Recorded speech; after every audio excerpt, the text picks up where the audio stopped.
जी, अस्सलाम वालेकुम। आज का जो हमारा लेक्चर है वो कंजक्शन के ऊपर है। तो कंजक्शन क्या होता है? ठीक है, जंक्शन कंजक्शन यानी कि जो है ना वर्ड्स होते हैं जो कि दो सेंटेंसेस को क्लॉजेस को आपस में जोड़ते हैं। कंजक्शन जो है basically words merely join together sentence, sometime words, it does no other work। यानी कि इसका काम क्या है? इसका काम सिर्फ और सिर्फ यही है कि जी इसने कोई वर्ड्स को या फिर किसी सेंटेंस को या जो है किसी क्लॉजेस को जो है ना इसका काम है आपस में जोड़ना। जिस तरह एग्जांपल है, वो कहता है 2 and 2 मेक 4। अब 2 and 2 के अंदर देखें अगर हम, तो इसके अंदर एंड जो है ये कंजक्शन है। ठीक है। इसके अलावा अली एंड अहमद की बात करें तो एंड क्या है, इसमें कंजक्शन है क्योंकि अली और अहमद दो नामों को जोड़ रहे हैं। He was absent because he was. अब देखिए ये दो सेंटेंसेस हैं।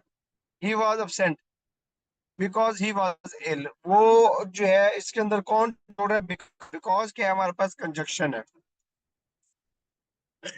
तो कंजक्शन क्या हो गया? वो वर्ड जो कि दो अल्फाजों को, दो वर्ड्स को, दो सेंटेंसेस को, दो क्लॉजेस को आपस में जोड़ते हैं। अब इसकी कुछ मजीद देख लेते हैं, इसकी एग्जांपल्स से डेफिनेशन देखते हैं। Conjunctions are the words used to connect other words are the group of the words. ये मैंने अभी आपको बताया। कॉमन कंजक्शंस कौन से होते हैं? कॉमन जो कंजक्शंस हैं वो तीन है कॉमन जो यूज होते हैं, जिसमें क्या है?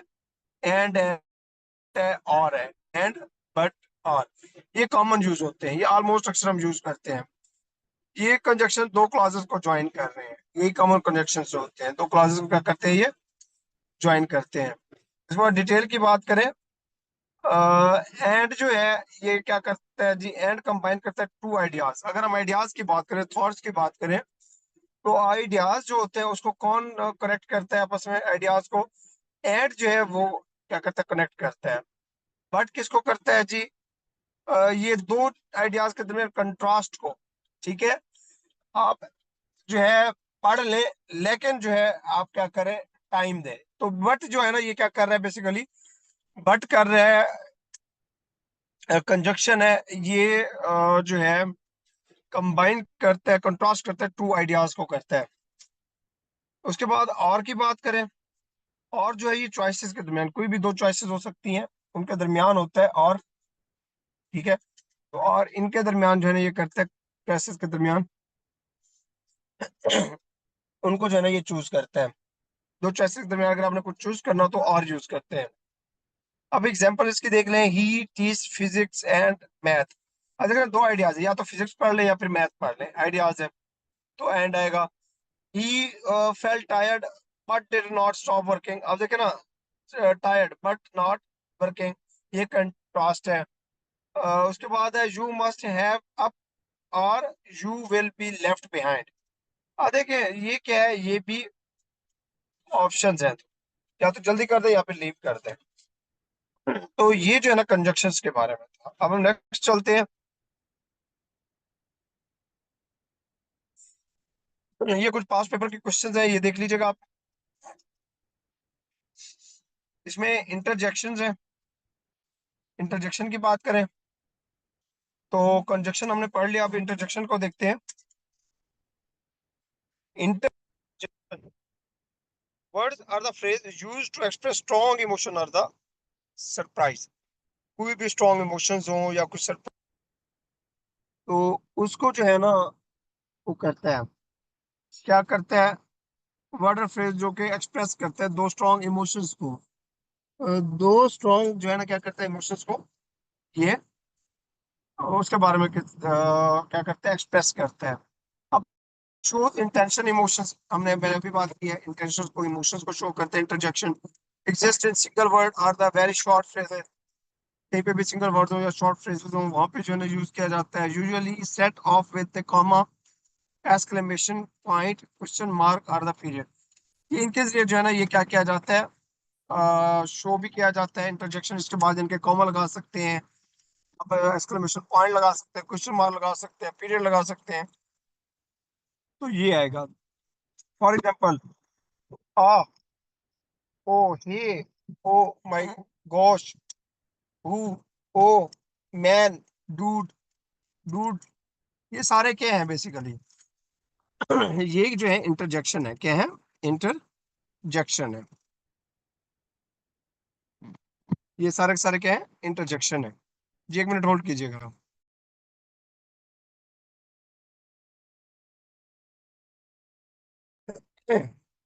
हाँ जी।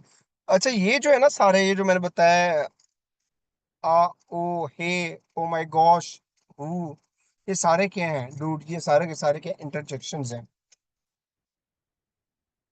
इंटरजेक्शंस हैं ये।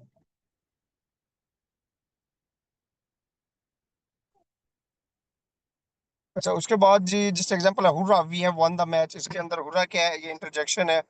आहा, हैज ही गॉन, जा चुका है। अल्लाह, ही इज डेड। ठीक है। तो ये सारे क्या हैं? इंटरजेक्शंस हैं। होश, व्हाट अ ब्यूटीफुल पिक्चर। तो ये सारे क्या है? इंटरजेक्शंस हैं। अब नेक्स्ट आते हैं, इसकी एक्सरसाइज है, ये कर लीजिएगा। अब हम आते हैं फ्रेजेस की तरफ। फ्रेजेस क्या है? फ्रेजेस बेसिकली क्या होते हैं? मुहावरात को कहा जाता है जो हम बोलते हैं। Phrases is the group of the word that makes sense. Phrases क्या होता है? वर्ड्स का एक ऐसा मजमुआ होता है जो कि क्या कहते हैं? कॉमन सेंस बनाता है। क्या बनाता है? कॉमन सेंस बनाता है। उसके अंदर कोई ना कोई लॉजिक होती है, कोई रीजन होती है, बट नॉट कंप्लीट सेंस। लेकिन मुकम्मल कंप्लीट सेंस नहीं होती। ठीक है। सेंस जरूर होती है, लेकिन क्या होती है? इनकम्प्लीट होती है। उसके बाद बात करते हैं, moreover it functions in the sentence as a single part of through of speech.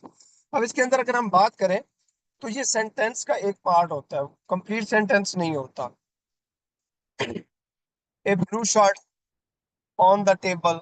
अब blue shirt on the table है जिस तरह, तो इसमें ब्लू शर्ट क्या है? फ्रेज है। ऑन द टेबल भी फ्रेज है। अच्छा, फ्रेजेस की टाइप्स है, नाउन फ्रेज होते हैं, वर्ब फ्रेज होते हैं, प्रपोजिशनल फ्रेज होते हैं, एडजेक्टिव फ्रेज हो गया, एडवर्ब फ्रेज हो गया। तो हम वन बाय वन देखते हैं इनको, इनके टाइप्स को। सबसे पहले हम देखते हैं नाउन फ्रेज होते हैं। नाउन फ्रेज क्या होते हैं? Noun phrase is a group of words that does the work of a noun. अब नाउन फ्रेज क्या होगा? नाउन फ्रेज जो है ये वर्ड्स का एक ग्रुप होता है जो कि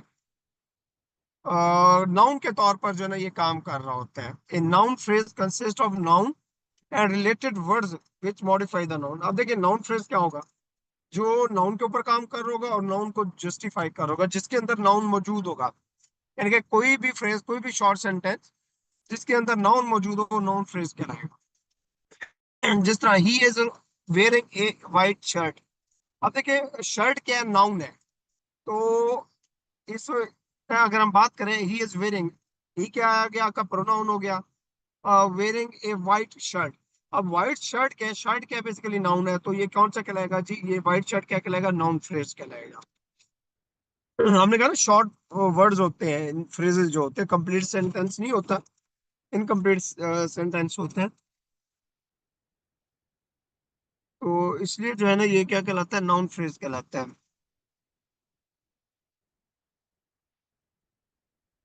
अच्छा, आगे देखते हैं।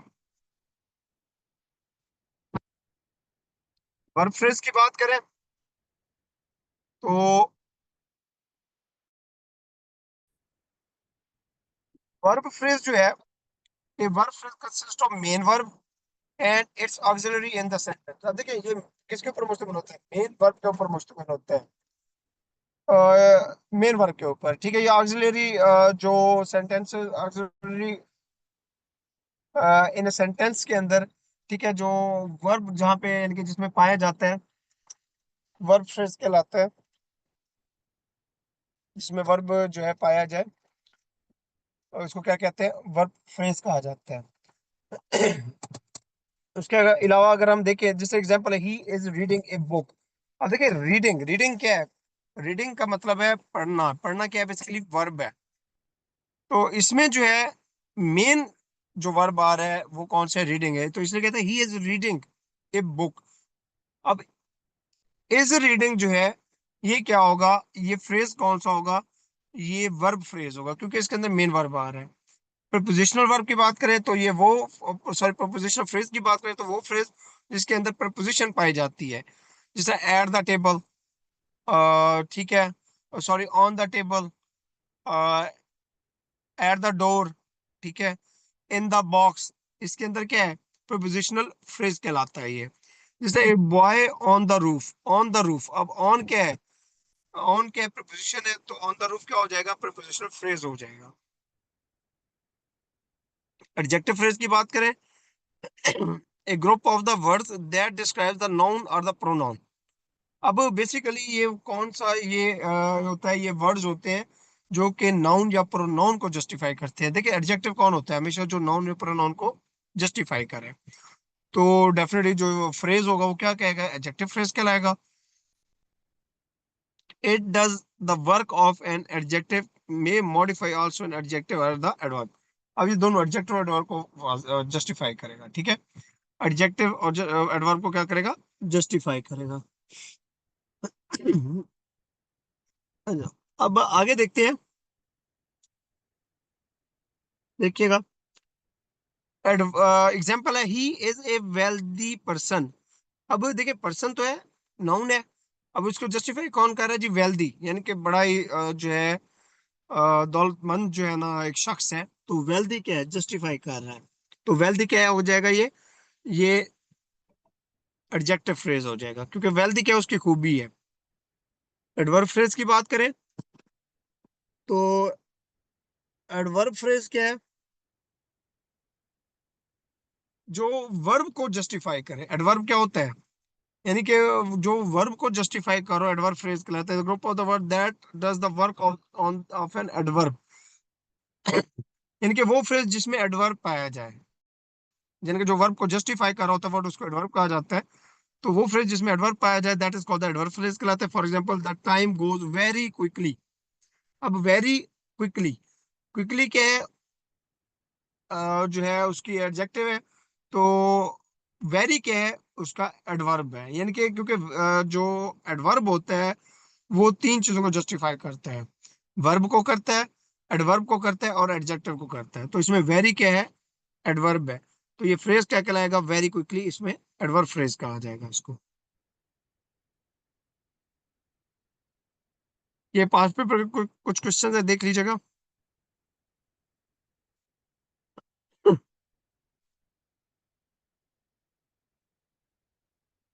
अगर हम बात करें क्लॉजेस की, तो देखिएगा जी, क्लॉजेस की बात हम करते हैं। क्लॉजेस क्या होते हैं, इसमें देखते हैं क्लॉजेस के हवाले से। क्लॉजेस बेसिकली जो है सेंटेंस होते हैं, ठीक है जी, एक मिनट होल्ड कीजिएगा जस्ट। अगर हम क्लॉजेस की बात करें, clause is the group of the word which form A part of the sentence and contain sentence and predicate. देखिए क्लॉजेस जो है बेसिकली क्या होता है, ये दो चीजों के ऊपर मुश्तमिल होता है क्लॉजेस। एक होता है सब्जेक्ट, दूसरा क्या होता है, प्रेडिकेट। देखिए ठीक है, इसमें क्या होता है, सब्जेक्ट और प्रेडिकेट होते हैं। ये सब्जेक्ट हो गया, ये प्रेडिकेट। अब प्रेडिकेट क्या होता है, प्रेडिकेट वो होता है जिसके अंदर क्या हो, वर्ब पाया जाए। वो तमाम पार्ट जिसके अंदर वर्ब पाया जाता है उसको प्रेडिकेट कहा जाता है। इसकी दो टाइप्स होते हैं क्लॉजेस की, एक होता है मेन या इंडिपेंडेंट क्लॉज, दूसरा क्या होता है जी, सब सब ऑर्डिनेट या कोऑर्डिनेट भी कहते हैं, सब ऑर्डिनेट या डिपेंडेंट क्लॉज भी कहा जाता है। अब मेन या इंडिपेंडेंट क्लॉज क्या होता है, इंडिपेंडेंट क्लॉज क्या होता है, वो क्लॉज जिसको अंडरस्टैंड करने के लिए जो है कोई भी सपोर्ट की जरूरत ना हो, यानी कि कंप्लीट अंडरस्टैंडिंग हो उसकी, उसके अंदर कोई एक्स्ट्रा इन्फॉर्मेशन की जरूरत ना हो, वो उस सेंटेंस के मतलब को जो है ना वाजे कर रहा हो और उसको क्लियर कर रहा हो, उसको जस्टिफाई कर रहा हो, तो ये क्या कहलाता है, ये कहलाता है इंडिपेंडेंट क्लॉज। ये stand alone on its own sentences, यानी कि अकेले स्टैंड करते हैं, इसको किसी सपोर्ट की जरूरत नहीं, ये डिपेंडेंट नहीं होता, ये इंडिपेंडेंट होता है। First example, he is reading a book, ये वो किताब पढ़ रहे हैं। अब he is reading a book क्या है, सिंपली आप ये कंप्लीट अंडरस्टैंडिंग है, आपको समझ आ जाती है कि वो कहना क्या चाह रहा है। जिसमें कंप्लीट अंडरस्टैंडिंग ना हो तो उसको क्या कहते हैं, जिसमें कंप्लीट अंडरस्टैंडिंग ना हो उसको क्या कहते हैं, independent clause. Dependent clause dependent clause जो है कैन नॉट स्टैंड अलोन और इट्स ओन ए सेंटेंस। यानी कि जो डिपेंडेंट क्लॉज होता है उसकी कोई भी कंप्लीट अंडरस्टैंडिंग नहीं होती, वो डिपेंड करता है किसी दूसरे सेंटेंस या क्लास के ऊपर। कोऑर्डिनेट या डिपेंडेंट क्लॉज कहा जाता है उसको। For I will do it when I feel easy. I will do it, अब ये नहीं पता कि क्या करूंगा। आई विल डू इट, मैं इसे कर लूंगा, अब ये नहीं पता क्या कर लूंगा, कोई अंडरस्टैंडिंग नहीं है, कौन सा काम करना है कोई पता नहीं है, तो इसलिए क्या है, ये डिपेंडेंट है किसके ऊपर, व्हेन आई फील इजी, जब मैं इजी हो जाऊं। अब टाइप्स है आगे डिपेंडेंट क्लॉज की और इंडिपेंडेंट की। डिपेंडेंट क्लॉज की जो है ना आगे मेन तीन टाइप्स और हैं, वो देख लीजिएगा।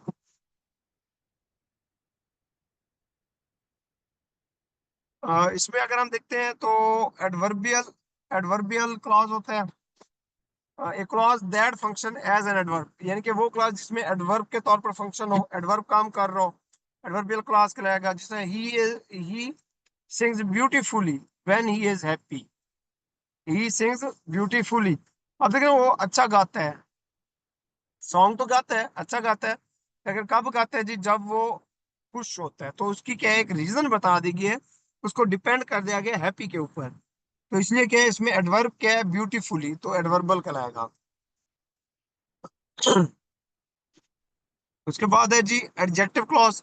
ए clause that function as an adjective के तौर पर करे, the book he bought yesterday is a detective novel. अब डिटेक्टिव क्या है, बेसिकली ये एडजेक्टिव है। तो अब क्या है जी, नॉवल, वो कह रहे हैं the book he bought yesterday, अब ये नहीं पता कौन सी किताब उसने खरीदी, बट उसको जस्टिफाई कौन करे, डिटेक्टिव नॉवल। तो डिटेक्टिव क्या है, एडजेक्टिव क्लॉज है ये, डिपेंडेंट क्लॉज है।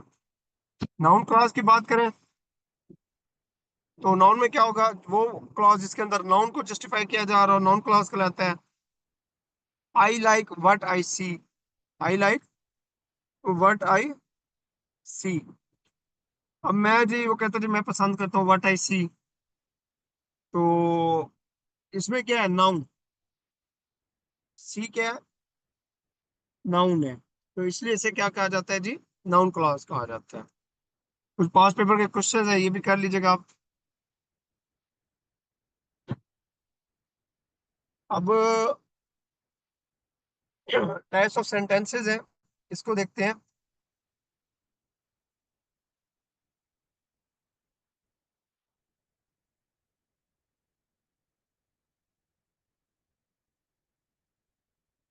हाँ जी, टाइप्स ऑफ सेंटेंसेस की बात करते हैं हम। कितनी टाइप्स ऑफ सेंटेंसेस की जी, टू टाइप्स ऑफ सेंटेंसेस की, जिसमें क्या है, फंक्शन बेस्ड सेंटेंस और स्ट्रक्चर बेस्ड सेंटेंस। एक वो फंक्शन की बुनियाद के ऊपर, काम की बुनियाद के ऊपर करता है, दूसरा क्या करता है, स्ट्रक्चर की बुनियाद के ऊपर। सेंटेंस कौन कौन से हैं अब फंक्शन बेस्ड सेंटेंसेस कौन से हैं, फंक्शन बेस्ड की बात करते हैं। डेक्लरेटिव सेंटेंसेस, जिसको असर्टिव भी कहा जाता है। डेक्लरेटिव यानी कि ऐलान, डेक्लरेटिव सेंटेंसेस है। A sentence that makes a statement or assertion is called the declarative sentences. The students are playing the match. ये सिंपल सा जी ऐलान है जी। इंटरोगेटिव सेंटेंस है, जिसमें सवालिया पूछा जाए जी क्या आपने खाना खा लिया। Example what are where do you live, जी आप कहाँ रहते हैं। उसके अलावा बात करें इंपेरेटिव सेंटेंसेस की, तो इंपेरेटिव सेंटेंसेस की बात करते हैं तो ये देखिएगा, इसमें क्या होता है, एक्सप्रेशंस और इमोशंस जो है ना उसको वो किया जाता है, एक्सप्रेशंस और इमोशंस को जस्टिफाई किया जाता है इसके अंदर, वो इंपेरेटिव कहलाते हैं। जिस ओपन द डोर, हुक्मिया, सॉरी इमोशंस नहीं, वो एक्सक्लेमेटरी में होता है इमोशंस। इंपेरेटिव में क्या होता है, कमांड और रिक्वेस्ट होती है, कमांड और रिक्वेस्ट। तो ओपन द डोर है जी, तो ये क्या इंपेरेटिव सेंटेंसेस है। एक्सक्लेमेटरी की बात करें तो एक्सक्लेमेटरी सेंटेंसेस क्या होते हैं, बेसिकली वो जिसमें इमोशंस को जो है ना,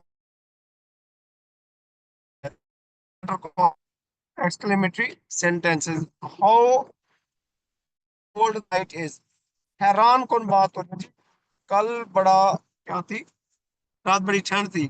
वो जिसके अंदर हैरान कौन बात हो, हैरानी हो और इमोशंस हो, अपना सैडनेस हो, हैप्पीनेस हो, तो ये सारी क्या कहलाती हैं? ये बेसिकली कहलाता है आपका एक्सक्लेमेटरी सेंटेंसेस कहलाते हैं।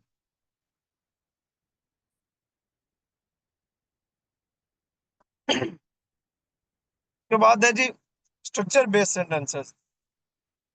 स्ट्रक्चर बेस की बात करें तो सिंपल सेंटेंस होता है। Simple sentence contain one independent clause. Simple sentence में क्या होता है? एक ही इंडिपेंडेंट क्लॉज होता है, जिसमें क्या है, for example he is writing a letter, ये एक सिंपल सेंटेंस है। My brother washed the car, complete understanding भी है इसके अंदर। उसके अलावा कंपाउंड सेंटेंसेस की बात करें तो कंपाउंड में क्या होता है? कंपाउंड में ये होता है कि दो सेंटेंसेस या दो क्लॉज का जो कॉम्बिनेशन का होता है, या दो फ्रेज का जो कॉम्बिनेशन होता है, that is called the compound sentence कहलाता है। Compound sentence contains two independent clause. दो जो है मुख्तलिफ क्लॉज होते हैं, जिसमें फॉर है, नॉर है, बट है, और है, येट है, एंड है। इसको ये क्या है? कंपाउंड सेंटेंसेस कहलाते हैं। और इनको किससे जोड़ा जाता है? इन कंजक्शन से। कंजक्शन क्या होता है? वही फैन बॉयज हो गए। For example my father wash the car and my brother clean the garage floor. अब देखिए इसमें एंड क्या कंजक्शन है, ये दो सेंटेंसेस हैं, इसको कंबाइन कर रहा है, तो इसलिए सेंटेंस क्या हो गए? कंपाउंड सेंटेंसेस हो गए। उसके बाद कॉम्प्लेक्स है। कॉम्प्लेक्स की बात करें, complex sentence contain one independent clause and one और मोर डिपेंडेंट क्लॉज। इसके अंदर एक जो है इंडिपेंडेंट होता है और एक क्या होता है? डिपेंडेंट होता है। कंपाउंड में क्या थे? दोनों इंडिपेंडेंट थे। कंपाउंड में दोनों इंडिपेंडेंट थे। इसके अंदर होता है एक डिपेंडेंट, दूसरा इंडिपेंडेंट होता है। उसके बाद जिस I think my father wash the car. अब यहाँ पे तो डाउट है, my father wash the car, यहाँ पे क्या हो गया? उस डिपेंडेंट है। पहला इंडिपेंडेंट था, दूसरा क्या है? डिपेंडेंट है। तो दूसरा जो है डिपेंडेंट है। इसलिए क्या है? ये कॉम्प्लेक्स है। अब कंपाउंड कॉम्प्लेक्स की बात करें,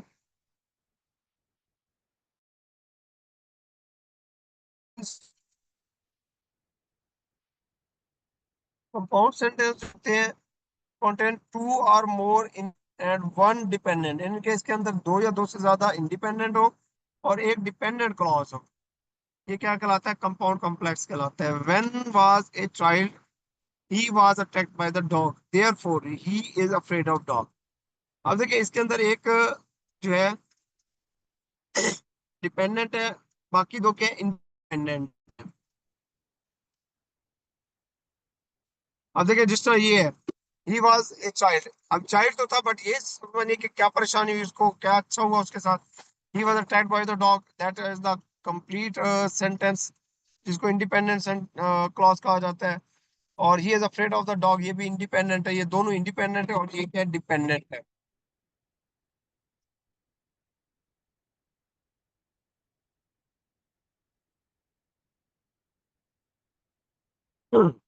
ये कुछ एक्सरसाइज है, ये कर लीजिएगा। अच्छा, पंक्चुएशन जो मार्क है इसको देखते हैं हम। पंक्चुएशन मार्क,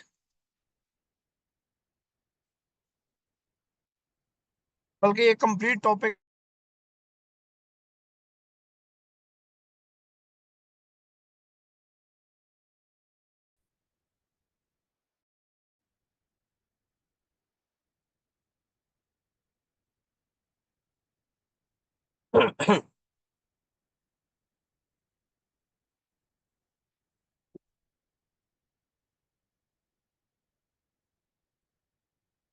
चलिए, इसके साथ हम फिगर ऑफ स्पीच कर लेते हैं, ठीक है?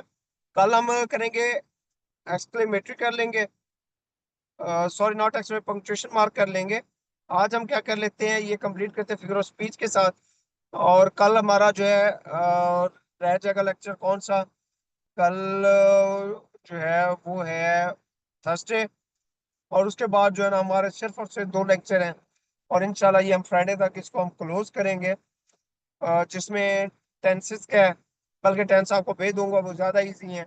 और डायरेक्ट एंड डायरेक्ट और एक्टिव पैसिव, ये दो लेक्चर इसके बाद रह जाते हैं हमारे इंग्लिश के, ठीक है? इसके अलावा जो है सेंटेंस करेक्शन रूल जो है वो भी हम एक दिन निकाल के वो स्पीच है क्या। देखिए वो कहता है figure of speech is the word और the phrase used in the non literal sense for the vivid effect. अब फिगर ऑफ स्पीच क्या होते हैं, ये बोल चाल के जो हिस्से होते हैं, यानी कि जो सेंटेंस को खूबसूरत बनाते हैं, अ, जो लिटरली यूज किए जाते हैं वो कौन कौन से, जिसमें सिमिली है, मेटाफोर है, पर्सोनिफिकेशन है, हाइपरबोल है, एरोनी है, मेटोनिमी है, एल्टरेशन है और इमेजरी है। ये सारी क्या है, ये सारी फिगर ऑफ स्पीच कहलाती है। देखते हैं one by one.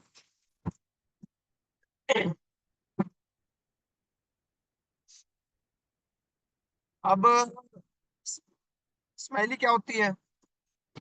In simile a comparison is made between two objects of the different kind using word like or as। और कहते हैं कोई दो डिफरेंट वर्ड है, कोई दो जो है ऑब्जेक्ट है, उनके दरमियान अगर हमने कोई कंपैरिजन करना है, जिस तरह लाइक हो, उसके लिए हम कौन सा यूज करते हैं? स्माइली लाइक करते हैं या एज करते हैं? ठीक है, लाइक करते हैं या एज, लाइक हो गया और साथ क्या हो गया, एज हो गया। तो या कहीं पे लाइक एज कर देते हैं या लाइक एज कर देते हैं या लैक यूज कर लेते हैं, सॉरी लाइक यूज कर लेते हैं या एज यूज कर लेते हैं। तो ये क्या स्माइली है? जैसे for example he is above as a lion, sorry not above, he is brave as lion. हम क्या कहते हैं, मुशाबियत कर देते हैं कि जी वो बहादुर है जिस तरह शेर है। तो ये क्या स्माइली है?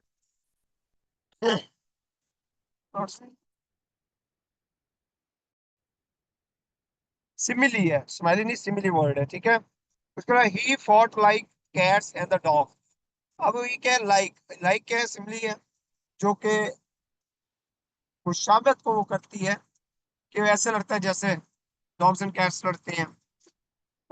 मेटाफर, तो मेटाफर जो है is the comparison of the two unlike things. दो जो है मुख्तलिफ ऐसी चीजें जो जिनका ताल्लुक ना हो, उनके दरमियान कंपैरिजन किया जाता है यूजिंग द वर्ड लाइक और एज। लाइक और एज के अलावा कोई दूसरे वर्ड यूज किए जाते हैं। The camel is the ship of the desert. जिस तरह अब कैमल है, उसको कहा जाता है जी शिप ऑफ द डेजर्ट। हालांकि कैमल तो एक जानवर है, वो शिप तो है नहीं, लेकिन उसको क्या किया जा रहा है, कंपैरिजन किया जा रहा है दूसरी चीज के साथ, उसमें लाइक और एज नहीं है। तो इसलिए क्या है, मेटाफर कहलाती है ये। पर्सोनिफिकेशन की बात करें, it is a figure of speech which gives the qualities characteristics of the person to an animal, an object or an idea। किसी भी ऑब्जेक्ट की, किसी भी आइडिया की, किसी भी पर्सन की जो कैरेक्टरिस्टिक्स हैं उसकी खुसूसियत को बयान करें। Personification, the flower nodded in the wind. ठीक है, the branches danced in the wind, यानी कि जी हवा में टहनियां जो है वो हवा में क्या करती है, नाचती है। तो ये क्या है बेसिकली, ये पर्सोनिफिकेशन है। हाइपरबोल की बात,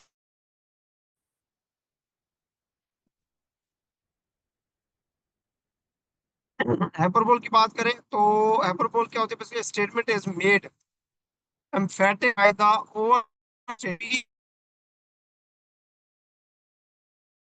कोई भी स्पीच जिसको एक्स्ट्रा ऑर्डिनरी जो है ना बयान किया जाए, I have told you million times, यानी कि कोई भी चीज उसको बड़ा बयान किया जाए, ज्यादा यानी कि उसको फोकस किया जाए और कुछ बड़ा करके बयान किया जाए। तो जिस समय मैंने आपको कई लाखों मरतबा बताया जी, आपने कोई बेशक दो तीन बार कहा हो, तो उस एक चीज को वाजे करने के लिए, क्वार्टर्स बढ़ाने के लिए, तो आप क्या कहते हैं जी, मैंने आपको लाखों बार कहा है। इसके क्या यूज करते हैं, हाइपरबोल होता है। आयरनी क्या होती है, irony is made of the speech in which the real meaning is exactly the opposite of the which literally conveyed. अब जिससे एक लिटरल मीनिंग कन्वेद किया जा रहा है और एक्चुअल जो मीनिंग है, यानी कि एक्चुअल मीनिंग और है, लिटरल मीनिंग और है, तो that is called the irony. इसको क्या कहा जाता है, तो जस्टिस भी कह सकते हैं आप इसको।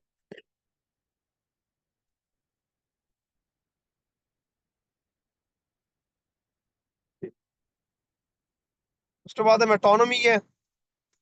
Metonymy, in metonymy of the name as object is designated by the name of the something। इसमें किसी चीज का नाम जो है ना चेंज करके उसको किसी सब्जेक्ट के नाम से जो है ना डेडिकेट किया जाता है उसको, तो ये क्या कहलाता है जी, मेटोनमी कहलाता है। द बेंच फॉर द जजेस, जिसका बेंच है जी किसके बनते हैं जी, जजेस के बेंच बनते हैं। ठीक है, अब किसी ग्रुप को जो है ना किसी ऑब्जेक्ट के साथ जो है, वो किया जा रहा है, कंपेयर किया जा रहा है, उससे साथ जस्टिफाई किया जा रहा है। अल्ट्रेशन की बात करें, alteration is the repetition of the consonant sound at the beginning of the word and the sentence. यानी कि वो अल्ट्रेशन क्या होता है, जब आप किसी वर्ड को बोलते हैं तो बिगने के अंदर उसकी जो कॉन्सोनेंट साउंड जो है रिपीट, उसकी रिपीटिशन जो होती है उसको अल्ट्रेशन कहा जाता है। She sells sea shells by the sea hole. ठीक है, she sells sea hells, sorry, जिस तरह ये है, she sells sea shells by the sea shore. अब देखिए एक ही वर्ड है, उसकी रिपीटिशन हो रही है, उसकी कॉन्सोनेंट साउंड की बार बार रिपीटिशन हो रही है, तो ये अल्ट्रेशन कहलाता है। इमेजरी की बात करें, it is a figure of the speech that appeal to the sense, the suggestion of the vivid mental picture और the image by the skilful use of the word is called imagery. यानी कि तखयलाती तस्वीर जो है ना किसी की बयान करना, उसके बारे में बढ़ा चढ़ा कर बताना, किसी का खाका बयान करना, इमेजरी कहलाते हैं। She was very wide-eyed and wondering while she waited for Walter or Bacon. Rain is summer जिस तरह होता है जी, बारिश कहाँ होती है जी, समर में होती है, तो इमेजरी है जी, बारिश कब होगी जी, समर में होती है। तो ये जो है ना क्या थे, कुछ फिगर ऑफ स्पीच थे जो हमने देखे हैं। इसकी एक्सरसाइज देखिएगा। नेक्स्ट जो है टॉपिक हमारा इंशाल्लाह कल जो होगा वो उसके हवाले से होगा, पंक्चुएशन मार्क जो है उसके हवाले से। उसके बाद दो टॉपिक और करेंगे ये इंशाल्लाह, इससे पहले जो है ना हम इंग्लिश को क्लोज करेंगे, इसके बाद हमारा नया सब्जेक्ट स्टार्ट होगा। अपना ख्याल रखिएगा साहब, अल्लाह हाफिज।